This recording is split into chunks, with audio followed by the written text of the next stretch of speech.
Hi hello friends, welcome to CET fighters YouTube channel. ನೀವೇನಾದರೂ ಇದೇ ಮೊದಲ ಬಾರಿಗೆ ನಮ್ಮ ಚಾನಲನ್ನು ನೋಡ್ತಾ ಇದ್ದರೆ ಆದಷ್ಟು ಚಾನಲ್ಗೆ ಸಬ್ಸ್ಕ್ರೈಬ್ ಮಾಡಿಕೊಂಡು ಪಕ್ಕದಲ್ಲಿರುವಂಥ ಬೆಲ್ಲೈಕನ್ ಆಲ್ ಅಂತ ಹೊತ್ಕೊಳ್ಳಿ.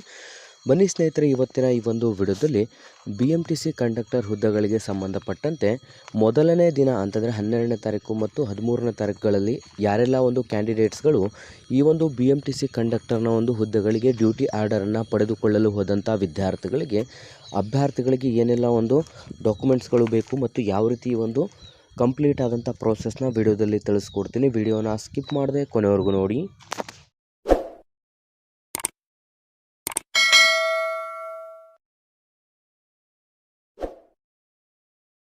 ನೀವಿಲ್ಲಿ ಗಮನಿಸ್ತಾ ಇರ್ಬೋದು, ಬೆಂಗಳೂರು ಮಹಾನಗರ ಸಾರಿಗೆ ಸಂಸ್ಥೆಯಿಂದ ಅಧಿಕೃತವಾಗಿ ವಿದ್ಯಾರ್ಥಿಗಳಿಗೆ ಒಂದು ಯಾರೆಲ್ಲ ಕ್ಯಾಂಡಿಡೇಟ್ಸ್ಗಳು ಆಯ್ಕೆಯಾದಂಥ ಕ್ಯಾಂಡಿಡೇಟ್ಸ್ಗಳಿಗೆ ನಿಮಗೆ ಸಪ್ರೇಟಾಗಿ ಖುದ್ದಾಗಿ BMTCಯಿಂದ ನಿಮಗೆ ಮೆಸೇಜಸ್ಸನ್ನು ಕೂಡ ಕಳಿಸಿರ್ತಾರೆ. ನೀವು ಯಾವ ದಿನಾಂಕದಂದು ಎಷ್ಟು ಗಂಟೆಗೆ ಶಾಂತಿನಗರದ ಒಂದು ಕೇಂದ್ರ ಕಚೇರಿಗೆ ಭೇಟಿಯನ್ನು ನೀಡಬೇಕು ಅಂತ. ಅಂತಹ ಕ್ಯಾಂಡಿಡೇಟ್ಸ್ಗಳು ಆ ಒಂದು ದಿನಾಂಕ ಭೇಟಿ ನೀಡಿದಂಥ ಸಂದರ್ಭದಲ್ಲಿ ಇಲ್ಲಿ ಗಮನಿಸ್ತಾ ಇರ್ಬೋದು, ಇದೊಂದು ಡ್ಯೂಟಿ ಆರ್ಡರ್ ಆಗಿರುತ್ತದೆ. ಬೆಂಗಳೂರು ಮಹಾನಗರ ಸಾರಿಗೆ ಸಂಸ್ಥೆ ಉಳಿಕ ಮೂಲ ವೃಂದ ನಿರ್ವಾಹಕ ಹುದ್ದೆಗಳಿಗೆ ಆಯ್ಕೆಯಾದಂಥ ಅಭ್ಯರ್ಥಿಗಳಿಗೆ ನೇಮಕಗೊಳಿಸಲು ಹೊರಡಿಸಲಾಗಿದ್ದು, ಉಲ್ಲೇಖ 1ರ ಪ್ರಕಟ ಅರ್ಜಿ ಸಂಖ್ಯೆ ಅಂತಲೂ ಕೂಡ ನೀಡಲಾಗಿದ್ದು, ಅದರಂತೆ ಆಯ್ಕೆಯಾದಂಥ ಅಭ್ಯರ್ಥಿಗಳು ಮತ್ತು ಅವರ ಒಂದು ಅರ್ಜಿ ಸಂಖ್ಯೆ 1 ವರ್ಷದ ಕಾಲ ಕೆಲಸದ ಮೇಲೆ ತರಬೇತಿಯಲ್ಲಿ ಈ ಕೆಳಕಂಡ ಷರತ್ತು ಮತ್ತು ನಿಬಂಧನೆಗಳಿಗೆ ಒಳಪಟ್ಟಿರುತ್ತಾರೆ ಮತ್ತು ಕೆಳಕಂಡ ಒಂದು ಮೂಲ ದಾಖಲಾತಿಗಳನ್ನು ಹಾಜರುಪಡಿಸಲು ತಿಳಿಸಲಾಗಿರುತ್ತೆ ಅಂತಲೂ ಕೂಡ ನೀಡಲಾಗಿರುತ್ತೆ. ಸ್ನೇಹಿತರೆ, ನೀವು ಯಾವ ದಿನಾಂಕದಂದು ಹೋಗ್ತಾರೆ ಆ ಒಂದು ದಿನಾಂಕದಲ್ಲಿ ನಿಮ್ಮ ಹೆಸರು ಮತ್ತು ನಿಮ್ಮ ಒಂದು ಅಪ್ಲಿಕೇಶನ್ ನಂಬರ್ ಕೂಡ ಇರುತ್ತದೆ. ಅದಾದ ನಂತರ ನೀವಿಲ್ಲಿ ಗಮನಿಸ್ತಾ ಇರ್ಬೋದು, ಇಲ್ಲಿ ಷರತ್ತು ಮತ್ತು ನಿಬಂಧನೆಗಳನ್ನು ಕೂಡ ನೀಡಲಾಗಿರುತ್ತದೆ. ಈ ಒಂದು ತರಬೇತಿ ಅವಧಿಯಲ್ಲಿ 1 ವರ್ಷದ ತರಬೇತಿ ಅವಧಿಯಲ್ಲಿ ಏನೆಲ್ಲ ಒಂದು ಷರತ್ತುಗಳು ನಿಮಗೆ ಅನ್ವಯವಾಗುತ್ತದೆ ಅಂತಲೂ ಕೂಡ ನೀಡಲಾಗಿರುತ್ತದೆ. ಇಲ್ಲಿ ಗಮನಿಸ್ತಾ ಇರ್ಬೋದು, ಕಂಪ್ಲೀಟಾಗಿ ಈ ಒಂದು ತರಬೇತಿ 1 ವರ್ಷದ ಅವಧಿಗೆ ತರಬೇತಿಯಾಗಿರುತ್ತದೆ ಮತ್ತು ಈ ಒಂದು ಹುದ್ದೆಗಳಿಗೆ ಆಯ್ಕೆಯಾದಂಥ ಅಭ್ಯರ್ಥಿಗಳಿಗೆ ಮೊದಲನೇ 1 ವರ್ಷದಲ್ಲಿ ಅಂತಂದರೆ ತರಬೇತಿ ಅವಧಿಯಲ್ಲಿ ನಿಮಗೆ 14,000 ವೇತನ ಶ್ರೇಣಿಯನ್ನು ನೀಡಲಾಗುತ್ತದೆ ಮತ್ತು ಈ ಒಂದು ಹುದ್ದೆಗಳಿಗೆ ಸಂಬಂಧಪಟ್ಟಂತೆ ನೀವೇನಾದರೂ ಗೈರಾದಂಥ ಸಂದರ್ಭದಲ್ಲಿ ನಿಮಗೆ ನೇಮಕಾತಿ ಸಮಿತಿ ಏನೆಲ್ಲ ಒಂದು ಪ್ರೋಸೆಸ್ ಮಾಡುತ್ತೆ ಅದರ ಮೇಲೆ ನೀವು ಬದ್ಧರಾಗಿರಬೇಕಾಗುತ್ತೆ.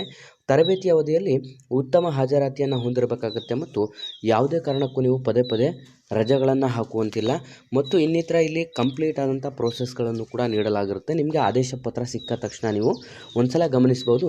ಆದರೆ ನಿಮಗೆ ಇಂಪಾರ್ಟೆಂಟಾಗಿ ಬೇಕಿರುವಂಥ ಮಾಹಿತಿ ಏನು ಅಂತಂದರೆ, ಈ ಒಂದು ಹುದ್ದೆಗಳಿಗೆ ಯಾರೆಲ್ಲ ಆಯ್ಕೆಯಾಗಿರ್ತಾರೆ ಅಂತಹ ಕ್ಯಾಂಡಿಡೇಟ್ಸ್ಗಳು ಕಂಪ್ಲೀಟಾಗಿ ನೀವು ಡಾಕ್ಯುಮೆಂಟ್ಸ್ ಏನೆಲ್ಲ ಒಂದು ಒರಿಜಿನಲ್ ಡಾಕ್ಯುಮೆಂಟ್ಸ್ಗಳು ನೀವು ಡಾಕ್ಯುಮೆಂಟ್ಸ್ ವೆರಿಫಿಕೇಷನ್ ಸಂದರ್ಭದಲ್ಲಿ ತೊಗೊಂಡು ಹೋಗಿದ್ರಲ್ಲ ಆ ಎಲ್ಲ ಒಂದು ಒರಿಜಿನಲ್ ಡಾಕ್ಯುಮೆಂಟ್ಸ್ಗಳನ್ನು ಕೂಡ ತೊಗೊಂಡು ಹೋಗಬೇಕಾಗುತ್ತೆ. ಮೊದಲನೇದಾಗಿ ನೀವು ಹೋದ ತಕ್ಷಣ ನಿಮ್ಮ ಒಂದು ಆದೇಶ ಪತ್ರವನ್ನು ನಿಮಗೆ ವಿತರಿಸಲಾಗುತ್ತದೆ. ಆದೇಶ ಪತ್ರ ವಿತರಿಸಿದ ಸಂದರ್ಭದಲ್ಲಿ ಈ ಒಂದು ಕ್ಯಾಂಡಿಡೇಟ್ಗಳಿಗೆ ಆಯಾ ಒಂದು ದಿನಾಂಕದಂದು ಅದರಲ್ಲಿ ಮೆನ್ಷನ್ ಕೂಡ ಮಾಡಿರ್ತಾರೆ ಯಾವ ಒಂದು ಹಾಸ್ಪಿಟಲ್ನಲ್ಲಿ ನೀವು ಮೆಡಿಕಲನ್ನು ಮಾಡಿಸ್ಬೇಕು ಅಂತ. ಆಯಾ ಒಂದು ಹಾಸ್ಪಿಟಲ್ಗೆ ನೀವು ಹೋಗಿ ವಿತಿನ್ ಒಂದು 3 to 4 ಡೇಸಲ್ಲಿ ಮೆಡಿಕಲ್ ಸರ್ಟಿಫಿಕೇಟ್ನ ಮಾಡಿಸ್ಕೊಂಬನ್ನಿ. ಅದರ ಜೊತೆಗೆ ಆ ಒಂದು ಮೆಡಿಕಲ್ ಸರ್ಟಿಫಿಕೇಟ್ ಆದ ನಂತರ ಅದರ ಜೊತೆಗೆ ನೀವು ಸಬ್ಮಿಟ್ ಮಾಡುವಂಥ ಸಂದರ್ಭದಲ್ಲಿ ಪ್ರತಿಯೊಂದು ಒರಿಜಿನಲ್ ಡಾಕ್ಯುಮೆಂಟ್ಸ್ಗಳನ್ನು ನಾನು ಆಗಲೇ ತಿಳಿಸಿದೆ, ನೀವು ದಾಖಲಾತಿ ಪರಿಶೀಲನಾ ಸಂದರ್ಭದಲ್ಲಿ ಯಾವುದೆಲ್ಲ ಡಾಕ್ಯುಮೆಂಟ್ಸ್ಗಳನ್ನು ತೊಗೊಂಡೋಗಿದ್ರಲ್ಲ ಆ ಎಲ್ಲ ಒಂದು ಒರಿಜಿನಲ್ ಡಾಕ್ಯುಮೆಂಟ್ಸ್ಗಳನ್ನು ನೀವು ನಿಮ್ಮ ಡಾಕ್ಯುಮೆಂಟ್ಸ್ ಮತ್ತು ಈ ಒಂದು ಮೆಡಿಕಲ್ ಸರ್ಟಿಫಿಕೇಟ್ಗಳನ್ನು ಸಬ್ಮಿಟ್ ಮಾಡಬೇಕಾಗುತ್ತೆ.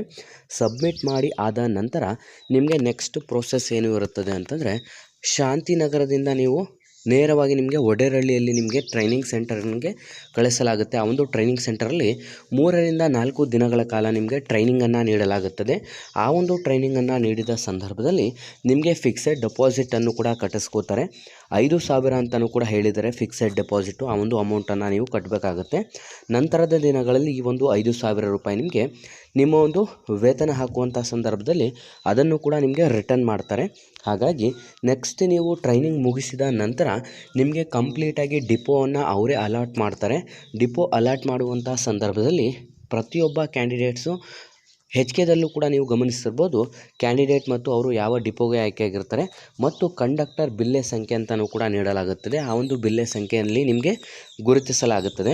ಅದಾದ ನಂತರ ನೀವು ಕಂಪ್ಲೀಟಾಗಿ ಆಯಾ ಒಂದು ಡಿಪೋಗಳಿಗೆ ಭೇಟಿಯನ್ನು ನೀಡಿ ಅಂತಂದರೆ ಅವರು ತಿಳಿಸಿದಂಥ ಒಂದು ಡಿಪೋಗೆ ನೀವು ಭೇಟಿಯನ್ನು ನೀಡಿ ನಿಮ್ಮ ಡ್ಯೂಟಿಯನ್ನು ರಿಪೋರ್ಟ್ ಮಾಡಿಕೊಂಡು ನೀವು ಕಂಪ್ಲೀಟಾಗಿ ನಿಮ್ಮ ಒಂದು ಡ್ಯೂಟಿಗಳನ್ನು ಸ್ಟಾರ್ಟ್ ಮಾಡಬೇಕಾಗುತ್ತೆ.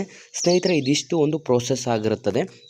ನಿಮಗೆ ಆಲ್ಮೋಸ್ಟ್ ನೀವು ಡ್ಯೂಟಿ ಆರ್ಡರ್ ಇಸ್ಕೊಂಡ ನಂತರ ನಿಮ್ಮ ಒಂದು 2-3 ದಿನಗಳ ಕಾಲ ನಿಮಗೆ ಮೆಡಿಕಲ್ ಮಾಡಿಸ್ಲಿಕ್ಕೆ ನಿಮಗೆ ಟೈಮನ್ನ ಕೊಡ್ತಾರೆ. ಅದಾದ ನಂತರ ಟ್ರೈನಿಂಗಿಗೆ ನೀವು ತೆರಳಬೇಕಾಗಿರುತ್ತದೆ. ಕಂಪ್ಲೀಟಾಗಿ ಯಾರೆಲ್ಲ ಅಭ್ಯರ್ಥಿಗಳು ಆಯ್ಕೆ ಆಗಿರುವಂಥವ್ರು ನೀವು ವಿಡಿಯೋಸ್ನ ನೋಡ್ತಾ ಇದ್ರೆ ನೀವು ಯಾವ ಒಂದು ಡಿಪೋವನ್ನು ಅವರು ಕೊಡ್ತಾರೆ ಆಯಾ ಒಂದು ಡಿಪೋಗಳಲ್ಲಿ ನೀವು ವರ್ಕ್ ಮಾಡಬೇಕಾಗುತ್ತೆ. ಈ ಒಂದು ಡ್ಯೂಟಿ ಆರ್ಡರ್ ಇಸ್ಕೊಳ್ಳುವಂಥ ಸಂದರ್ಭದಲ್ಲಿ ನೀವೇನಾದರೂ ಗೈರು ಹಾಜರಾದರೆ ಅಂತಹ ಕ್ಯಾಂಡಿಡೇಟ್ಸ್ಗೆ ಮುಂದಿನ ಒಂದು ಪ್ರೋಸೆಸ್ ಯಾವ ರೀತಿ ಇರುತ್ತೆ ಅಂತಲೂ ಕೂಡ ನಾನು ನೆಕ್ಸ್ಟ್ ವೀಡಿಯೋದಲ್ಲಿ ತಿಳಿಸ್ಕೊಡ್ತೀನಿ. ಹಾಗಾಗಿ ಆದಷ್ಟು ಸೆಕೆಂಡ್ ಲೀಸ್ಟಿಗೆ ಕಾಯ್ತಿರುವಂಥ ಅಭ್ಯರ್ಥಿಗಳು ಯಾರೆಲ್ಲ ಇದ್ದಾರೆ ಈ ಒಂದು ಸೆಕೆಂಡ್ ಲಿಸ್ಟು ನಿಮಗೆ ಆಲ್ಮೋಸ್ಟ್ 6ರಿಂದ 7 ತಿಂಗಳ ನಂತರ ನಿಮಗೆ ಸಿಗುವಂಥ ಹೆಚ್ಚಿನ ಸಾಧ್ಯತೆಗಳು ಇರುತ್ತೆ. ಹಾಗಾಗಿ ಈಗ ಯಾರೆಲ್ಲ ಪ್ರತಿದಿನ ನಿಮಗೆ ಡೇಟ್ ಅನೌನ್ಸ್ ಆಗಿದೆ ಅಂತಹ ಕ್ಯಾಂಡಿಡೇಟ್ಸ್ಗಳು ನೀವು ಯಾರೆಲ್ಲ ವಿಡಿಯೋಸ್ನ ನೋಡ್ತಾ ಇದ್ದರೆ ಇನ್ನೂ ಹೆಚ್ಚಿನ ಒಂದು ಅಪ್ಡೇಟ್ಸ್ಗಳು ಬೇಕು ಅಂದರೆ ತಿಳಿಸ್ತಾ ಹೋಗ್ತೀನಿ. ಹಾಗಾಗಿ ವಿಡಿಯೋನ ಆದಷ್ಟು ಲೈಕ್ ಮಾಡಿ ಮತ್ತು ಏನಾದರೂ ಇನ್ಫಾರ್ಮೇಷನ್ ಬೇಕಿದ್ದರೆ ಕಮೆಂಟ್ ಬಾಕ್ಸಲ್ಲಿ ಕಮೆಂಟ್ ಮಾಡಿ, ಅದಕ್ಕೂ ಕೂಡ ಮಾಹಿತಿಯನ್ನು ತಿಳಿಸ್ಕೊಡ್ತೀವಿ.